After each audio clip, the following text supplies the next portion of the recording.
James doon pa rin. Oo, ako nga po. Ikaw ay may warrant of arrest na inilabas sa Branch 17, Antipolo City, Rizal ha. Ikaw ay nakakasuhan sa kasong qualified rape na pinirmahan ni Presiding Judge Ana Sita B. Abuda Caballegan ng Branch 17. Ikaw ay may karapatang manahimik. Ano man sabihin mo ay pwedeng gamitin laban sa iyo. Ikaw ay may karapatang kumuha ng sarili mong abogado. Pag hindi mo kaya, ibigyan ka ng ating gobyerno, tinatawag na PAW.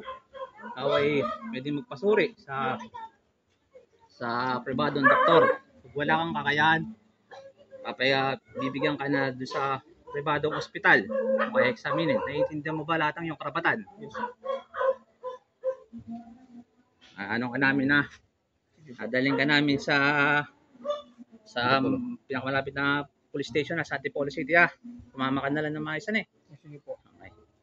Tara. Tara.